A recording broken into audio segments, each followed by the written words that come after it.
Cek cek. Oke, assalamualaikum warahmatullahi wabarakatuh.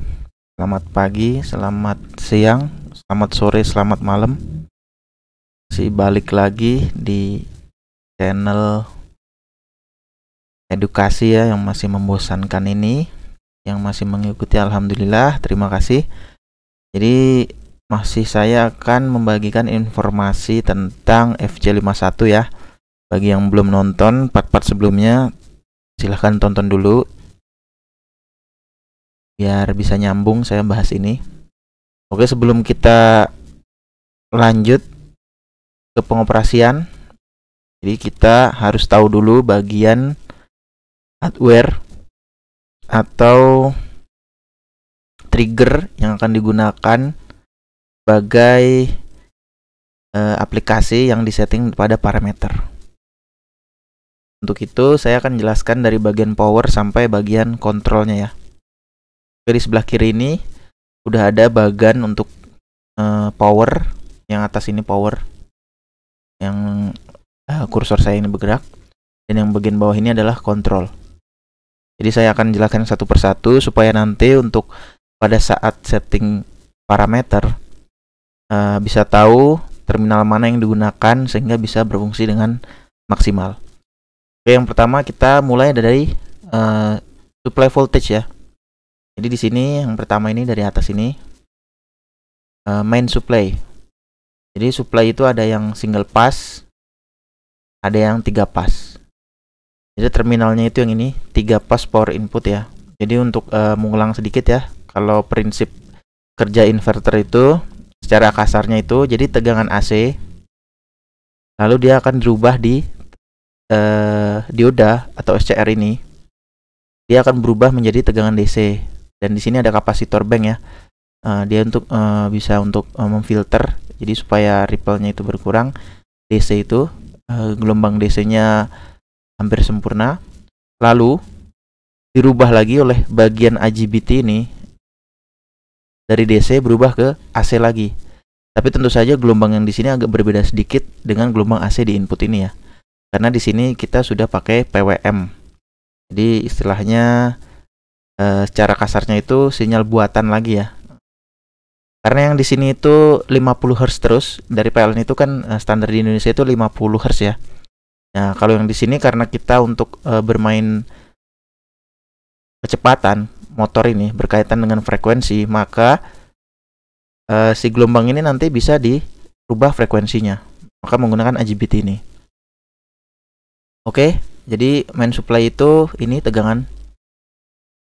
Kalau pakai single pass, gunakan yang L dan N di terminal yang pojok dan pojok ya. Ini kan ada 3. Kalau yang untuk 3 pass, L1, L2, L3. Jadi ini adalah tegangan input. Sedangkan ini ground untuk kabel grounding. Oke, kemudian supply frekuensi ini ada 50 per 60 Hz ya. Tapi di Indonesia itu biasanya 50. Power factor, jadi cos-P-nya itu 0,98. Lalu switchingnya itu 1 sampai 2 kali per menit. Jadi untuk on off itu di input ini kadang suka nge-trip itu, jadi maksimal itu mungkin maksudnya itu 1 sampai 2 kali per menit ya. Jadi kalau misalnya semenit di on off itu powernya itu bisa mungkin terjadi kerusakan di modulnya. Jadi di sini 1 sampai 2 kali per menit ya kalau mau nyalain atau menghidupkan kembali.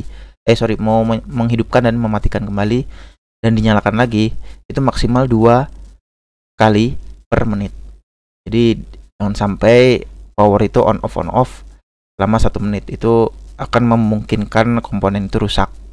Jadi kalau ada tegangan drop atau tegangan mati dari sumber, maka kalau dia intensitasnya lebih dari 2 kali atau di atas 2 kali per menit, itu bisa memungkinkan kerusakan dan alarm pada inverter. Oke, yang berikutnya adalah bagian output power ini ya, UVW itu ke motor. Output voltage itu 100% dari tegangan inputnya. Jadi perbandingannya misalnya tegangan inputnya 380. Toleransi intinya itu 10% ini toleransi ya. Jadi kalau naik itu 10% di atas ini, atau kalau drop 10% di bawah ini.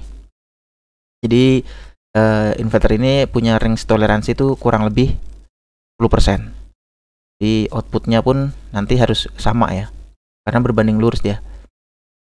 Output frekuensi itu ada dua mode. VVC plus mode itu 0 sampai 200 Hz dan U per F itu 0 sampai 400 Hz. Ini nanti dikondisikan dengan aplikasi di lapangan ya. Biasanya sih bawaannya itu VVC plus mode ini biasanya. Kalau bawaan defaultnya, settingan defaultnya. Lalu switching on output unlimited. RAM time itu bahasa biasanya orang bisa sebut juga akselerasi atau dekselerasi. Kalau di brand ini dan VOS ini bilangnya RAM ya. Itu range-nya yang paling pendek itu 0,05 second. Jadi paling besar itu 3600 second, satuannya second. Dan ini nanti saya bahas pada waktu saat nanti kita setting dan mengaplikasikan RAM time ini ya. Sama aja dengan akselerasi atau dekselerasi. Lalu kita ke digital input. Digital input ini ada di sini, yang lambangnya DIN. Nah ini ada DIN, terminalnya nomornya 18 ini nomornya ya, DIN 19. Lalu ada 27, 29, 33. Di sini ada 5 yang ini. Logiknya bisa PNP atau NPN. Jika pakai PNP, command-nya pakai yang 24 ya. Sorry ya, ini 12, 18. Kalau yang NPN itu yang 20 command-nya. Jadi kalau 12 ini tegangan plus, gampangnya gitu aja. Kalau 12 ini bisa kasih sinyal langsung ke 18 ini, dia langsung men-trigger juga bisa, atau 20 ke 18. Cuma beda ini plus, yang ini minus. Sinyalnya ada di ini, yang DIN.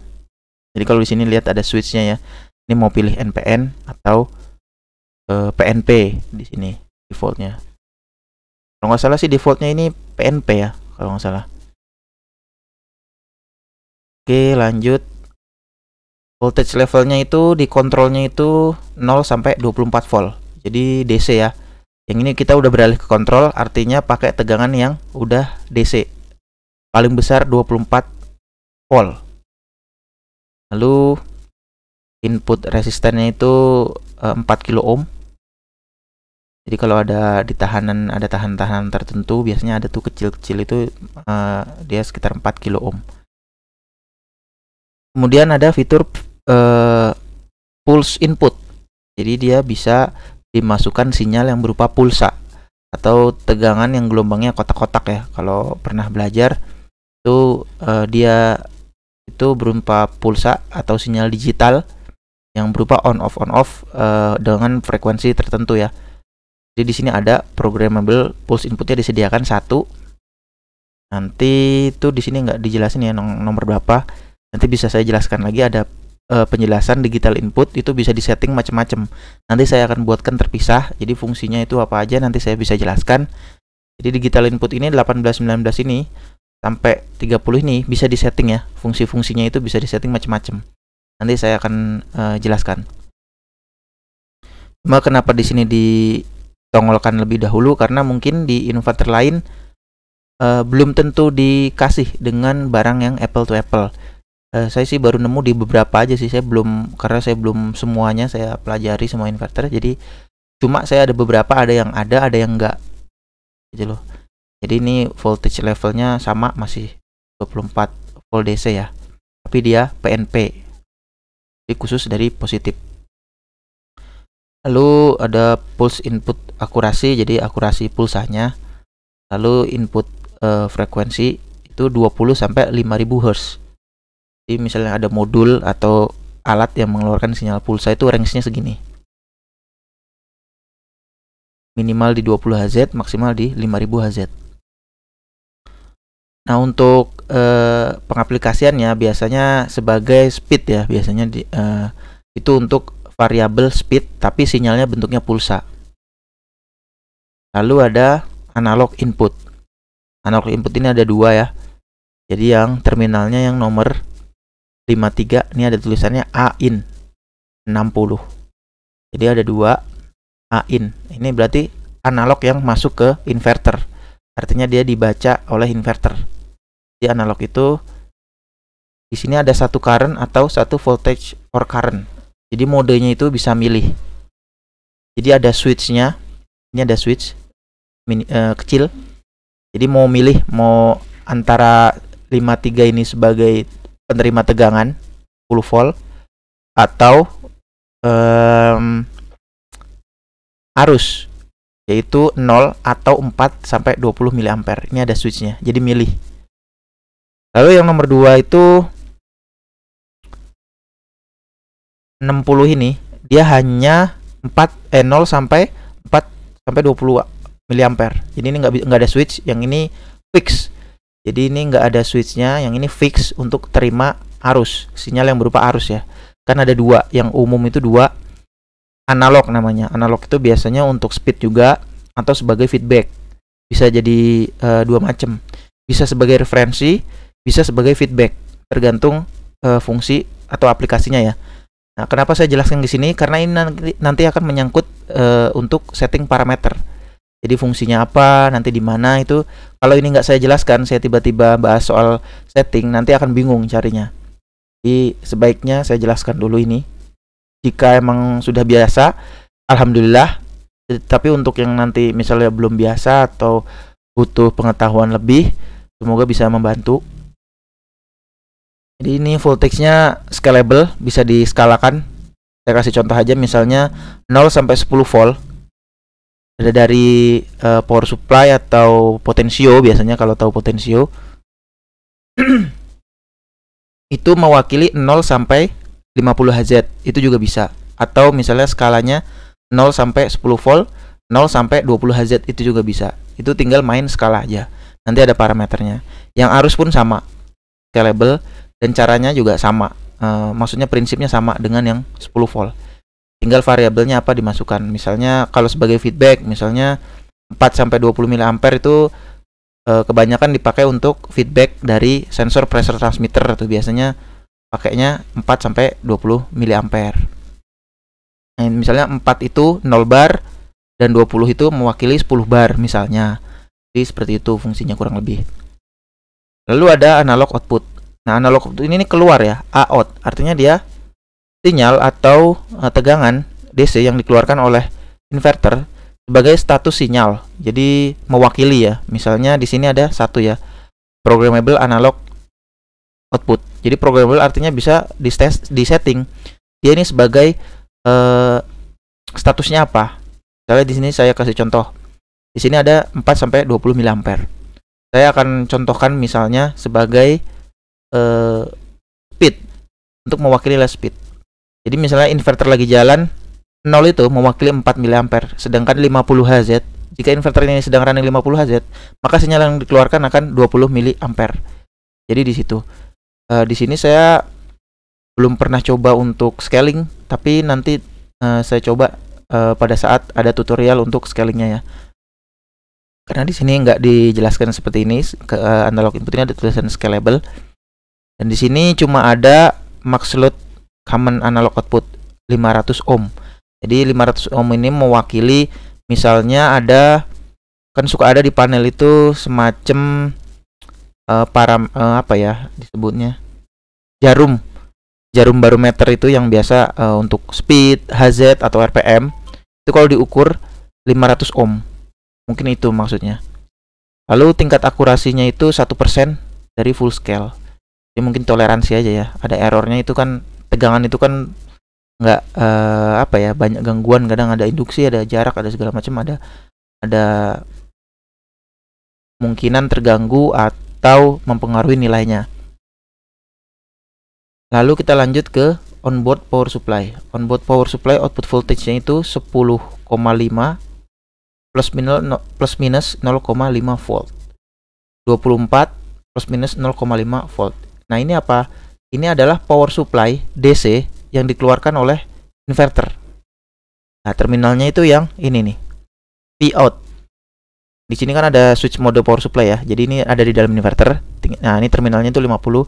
50 ini keluarannya adalah 10 volt DC tegangannya. Yang ini. Kalau yang 24 volt itu yang ini. Ini 24 volt. Biasanya untuk digital input. Kalau yang 10 volt ini untuk analog itu, untuk analog yang ini.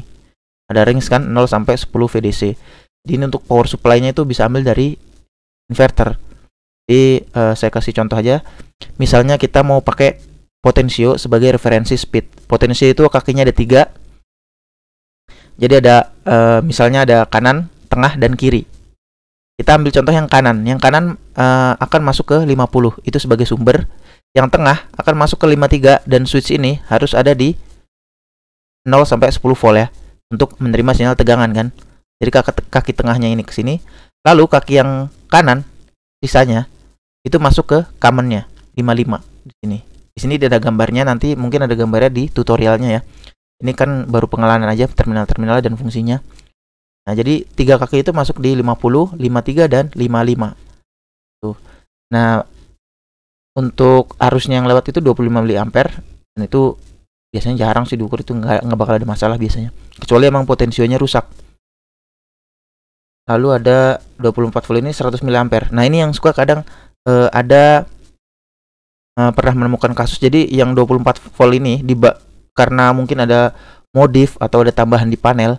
Jadi 24 volt yang di sini mentang-mentang ini DC, saya pernah menemukan ini sebagai sumber untuk menyalakan relay 24 volt coil.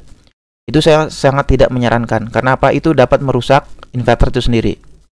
Jadi 24 volt yang ini hanya untuk di inverter lagi ya, dibalikin ke inverter lagi. Jangan pernah untuk beban di luar inverter. Contohnya seperti relay gitu, atau ada tampilan-tampilan di panel atau modul-modul di panel yang menggunakan power 24 volt itu jangan ambil dari inverter, karena itu dapat merusak inverter. Di sini bebannya juga kecil, cuma 100 mA. Jadi jangan digunakan untuk beban selain di inverter itu sendiri. Yang berikutnya adalah relay output. Relay output itu programmable ya. Artinya programmable di sini bisa di relay. Nah, relaynya itu di mana yang ini? Relay 1, hanya ada satu untuk tipe ini ya. Jadi ini dry contact, bisa dibilang ini dry contact, dan ini untuk status. Dan statusnya itu apa? Bisa macam-macam.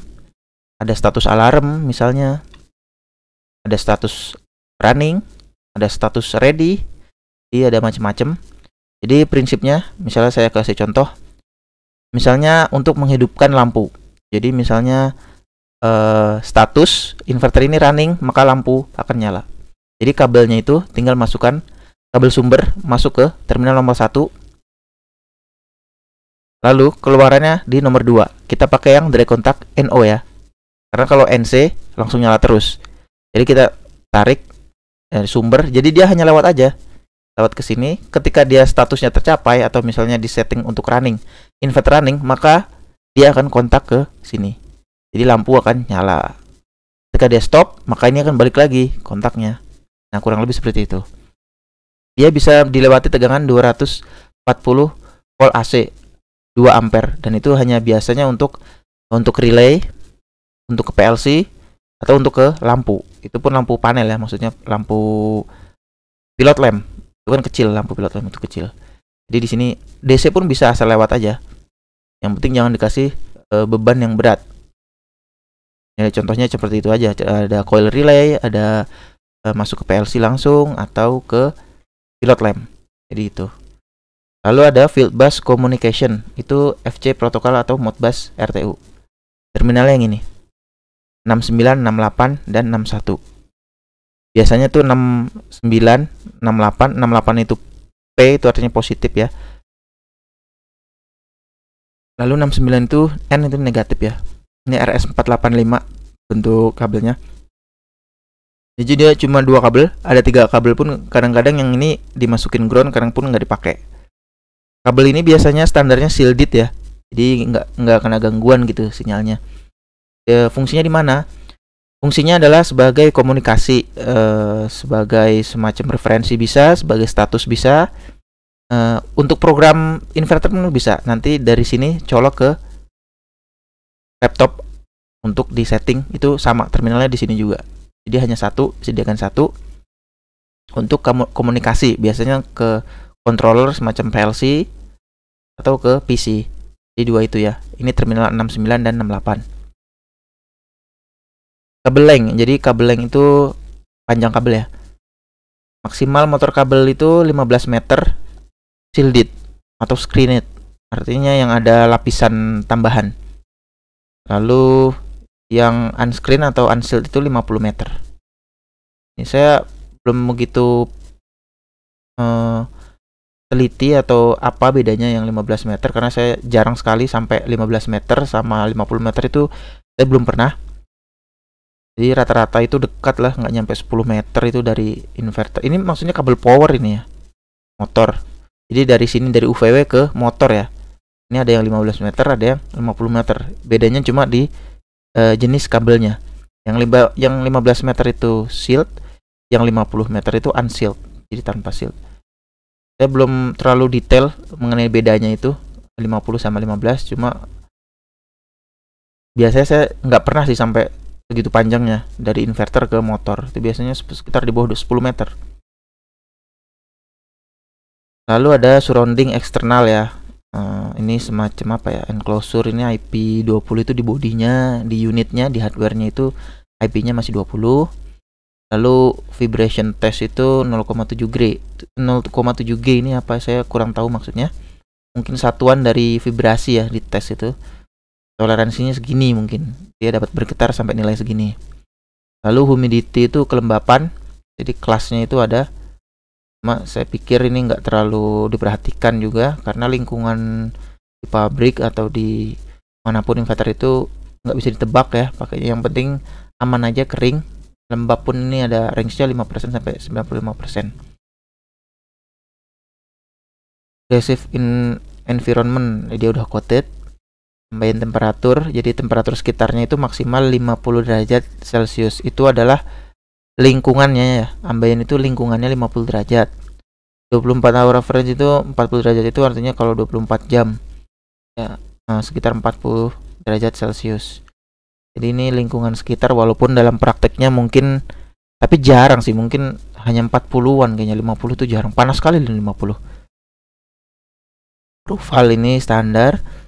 Lalu protection and feature, jadi ada electric thermal motor protection, jadi untuk overload atau motor panas. Lalu temperature monitoring, heatsink, jadi heatsinknya di inverter ini ada heatsink itu yang kemarin saya cerita juga, ada kipas itu bisa dimonitoring. Lalu ada proteksi terhadap short circuit, jadi misalnya dari UVW sampai ke motor itu ada short, maka inverter bisa tahu. Jadi nanti inverter akan alarm ada short circuit. Jadi dari kabel ini bisa dicek UVW ini apakah ada short di antara U terhadap motor, V terhadap motor, W terhadap motor, ataupun terhadap body. Itu ada proteksinya. Dan ada lagi proteksi terhadap earth fault di motor terminal UVW. Jadi ada juga yang terhadap ground. Jadi apakah dia bocor nih, motor ini bocor, atau di kabelnya ada yang terkelupas bocor ke ground. Itu inverter juga bisa tahu, ada proteksinya. Oke, sampai di sini. Jika ada yang ditanyakan boleh lewat komentar. Seperti biasa, jika ada masukan, jika ada saya salah-salah, mohon bantu saya lewat di komentar. Jika ini membantu, terima kasih. Jika ini tidak membantu, boleh di skip. Jika ingin support, subscribe, nyalain loncengnya kalau bisa, di like kalau suka, dan kalau bermanfaat boleh di-share ke teman-temannya. Kurang lebihnya mohon maaf. Sampai jumpa di video selanjutnya. Mungkin saya sudah akan masuk ke bagian setting serta wiring serta pengaplikasiannya di lapangan. Terima kasih. Wassalamualaikum warahmatullahi wabarakatuh.